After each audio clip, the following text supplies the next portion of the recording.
அஸ்ஸலாமு அலைக்கும் வரஹ்மத்துல்லாஹி வபரகாத்துஹு. அல்ஹம்துலில்லா. மாலிக் அலைஹிஸ்ஸலாம் அப்படின்னு பிரபல்யமான ஒரு மலக்கு இருக்கிறாங்க. இந்த மலக்கு யாருன்னா, அல்லாஹ் இந்த மாலிக் அலைஹிஸ்ஸலாம் அவர்களை தான் நரகத்தோட பாதுகாவலராக நியமிச்சிருக்கிறான். அப்படிப்பட்ட உயர்ந்த அந்தஸ்தில் இருக்கிற ஒரு மலக்கு இவங்க. இந்த மலக்கு அவர்களுடைய வாழ்நாளில் ஒரு சமயத்தில் கூட சிரிச்சதே கிடையாது. சுப்ஹானல்லாஹ். இந்த ஆச்சரியமான செய்தி நபி ஸல்லல்லாஹு அலைஹி வஸல்லம் அவர்களுக்கு தெரிய வரும்போது நபி ஸல்லல்லாஹு அலைஹி வஸல்லம் அவ்வளவு ஆச்சரியத்தில் ஜிப்ரீல் அலைஹிஸ்ஸலாத்து வஸலாம் அவர்கள்கிட்ட தான் கேட்குறாங்க, ஏன் இந்த மாலிக் அலைஹிஸ்ஸலாம் அவர்களுடைய வாழ்நாள் முழுக்க சிரிக்காமல் இருக்கிறாங்க, அதற்கான காரணம் என்ன அப்படின்னு கேட்கும்போது ஜிப்ரீல் அலைஹிஸ்ஸலாத்து வஸலாம் அவர்கள் சொல்லுவாங்க, சுப்ஹானல்லாஹ், என்றைக்கு நரகம் படைக்கப்பட்டதோ அன்றைக்கே சிரிப்பதை மறந்து விட்டார் மாலிக்னு சொல்லுவாங்க.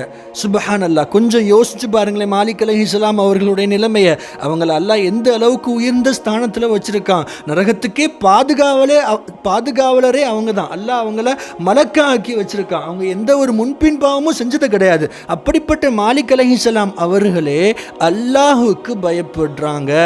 அவங்க அல்லாஹுக்கு பயப்படுறாங்க. அல்லாஹ் கொடுக்குற நரக தண்டனைக்கு பயப்படுறாங்க.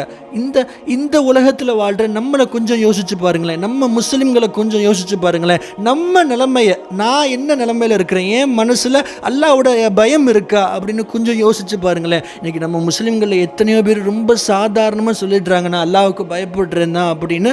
ஆனால் அவங்க 5 வேளை தொழுகிறது கிடையாதுங்க. அப்படிப்பட்ட ஒரு சூழ்நிலையை நம்மளால் இன்றைக்கி ரொம்ப சாதாரணமாக பார்க்க முடியுது. நஅூதுபில்லாஹ், அல்லாஹ் பாதுகாப்பானாக.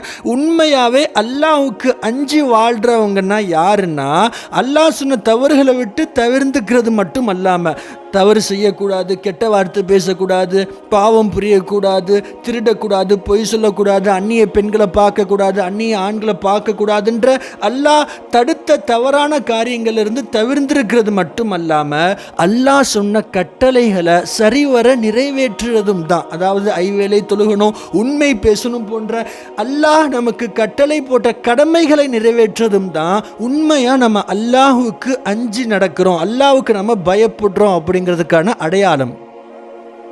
நம்ம முஸ்லிம்களில் ஒவ்வொருத்தரும் இந்த ஒரு விஷயத்தை மட்டும் ஆழமாக நம்ம மனசில் பதிய வைக்கணும். என்னென்னா, இந்த வாழ்க்கை, இந்த உலகத்தில் நாம் வாழ்கிற வாழ்க்கை அடுத்த நிமிஷம் நிச்சயம் இல்லாத வாழ்க்கை இல்லையா?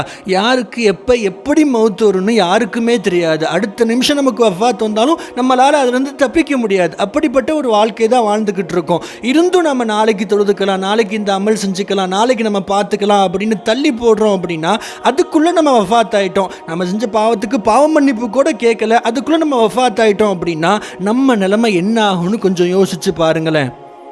அதனால் நம்மோட மனநிலை, நம்மோட மைண்ட் செட் எப்போவுமே அடுத்த நிமிஷம் எனக்கு மௌத்து வந்துடும் அப்படிங்கிற ஒரு சிந்தனையிலேயே இருக்கணும். அப்படிப்பட்ட ஒரு சிந்தனை நமக்கு இருந்துச்சு அப்படின்னா கண்டிப்பாக நம்ம தப்பு செய்ய மாட்டோம். ஒரு தப்பு செய்ய போகிறோம் அப்படின்னா, இப்போ எனக்கு அல்லாஹ் மௌத்தை கொடுத்துட்டான் அப்படின்னா நான் அல்லாஹ்வை எந்த நிலைமையில் சந்திப்பேன் அப்படிங்கிற ஒரு எண்ணம் நமக்கு வந்துருச்சு அப்படின்னா நிச்சயமாக நம்ம ஒரு தவறு செய்ய மாட்டோம்.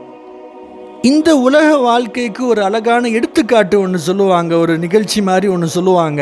இந்த உலகத்தில் பாருங்களேன், எக்ஸாம்ஸ் நடக்குது, பரீட்சைகள் பள்ளிக்கூடங்களில் நடக்குது இல்லையா? இந்த பரீட்சைகள் நடக்கிறதுக்கு முன்னாடி அந்த பள்ளிக்கூடங்களில் அந்த பரீட்சைக்கு தயாராகிறதுக்காக, அந்த எக்ஸாம்ஸுக்கு ப்ரிப்பேர் பண்ணுறதுக்காக நமக்கு ஒரு குறிப்பிட்ட நாட்கள் கொடுப்பாங்க, நமக்கு டைம் கொடுப்பாங்க. அந்த நேரத்தில் நாம் அந்த பரீட்சைக்காக தயார் பண்ணிக்கிட்டோம், அந்த எக்ஸாம்ஸுக்காக ப்ரிப்பேர் பண்ணிக்கிட்டோம் அப்படின்னா, அந்த எக்ஸாம் ஹாலுக்கு போகும்போது, அந்த பரீட்சை பேப்பர் நம்ம கையில் வரும்போது எந்த பயமுமே இல்லாமல் அந்த பேப்பர்ஸ், அந்த பரீட்சையில் நம்ம தேர்ச்சி பெற்றுவோம் இல்லையா? ஆனால் அதே நமக்கு கொடுக்கப்பட்ட அந்த நாட்களில் நம்ம சரியாக பயன்படுத்திக்கல, நாம் அந்த எக்ஸாம்ஸ்க்காக ப்ரிப்பேர் பண்ணிக்கல அப்படின்னா நம்மளோட நிலைமை என்ன ஆகும் யோசிச்சு பாருங்களேன். அந்த எக்ஸாம் ஹாலில் போய் நம்ம ரொம்ப பதறி போயிடுவோம். இப்போ நான் திரும்ப போனால் நல்லா படிச்சுட்டு வந்துடுவேனே அப்படின்னு நம்ம யோசிப்போம். ஆனால் நம்மளை அந்த பள்ளிக்கூடம் நிர்வாகம் நம்மளை திருப்பி அனுப்புவாங்களா? நம்ம சார் நம்மளை திருப்பி அனுப்புவாங்களா? நிச்சயமா மாட்டான். அதே மாதிரி தான் அல்லாஹ் நமக்கு இந்த உலக வாழ்க்கையை கொடுத்துருக்கான். மறுமை நாள்ங்கிற அந்த கேள்வி கணக்கு சமயத்துக்கு முன்னாடி, அந்த அல்லாஹ் நமக்கு வைக்கிற எக்ஸாமுக்கு முன்னாடியே இந்த உலக வாழ்க்கையில் நமக்கு கொடுக்கப்பட்டிருக்கிற ப்ரிப்பேரேஷன் டைமில் நம்மளை நம்ம தயார்படுத்திக்கிற இந்த காலகட்டத்திலே நம்ம சரியாக வாழ்ந்து வஃபாத் ஆகிட்டோம், அல்லாஹ்வுக்கு அஞ்சி வாழ்ந்து வஃபாத் ஆகிட்டோம் அப்படின்னா மறுமை நாளில் அல்லாஹ் நமக்கு கேள்வி கணக்கு கேட்கும்போது எந்த ஒரு பயமுமே இல்லாமல் நிம்மதியான ஒரு நிலைமையில் இருப்போம். வாழ்ந்துட்டோம், இந்த நேரத்தை நம்ம பயன்படுத்திக்கல, ரொம்ப அசால்ட்டாக வாழ்ந்துட்டோம், அல்லாவுக்கு அஞ்சு வாழாமல் வாழ்ந்துட்டோம் அப்படின்னா நம்மோட நிலைமையை கொஞ்சம் யோசிச்சு பாருங்களேன். அல்லாஹ் பாதுகாக்கணும். வாழக்கூடிய சமயத்தில் அல்லாவுக்கு அஞ்சு வாழும் நல்லடியார்களாக அல்லாஹ் உங்களையும் என்னையும் ஆக்கி அருள் புரிவானாக. ஆமீன். அஸ்ஸலாமு அலைக்கும் வரஹ்மத்துல்லாஹி வபரகாத்துஹு.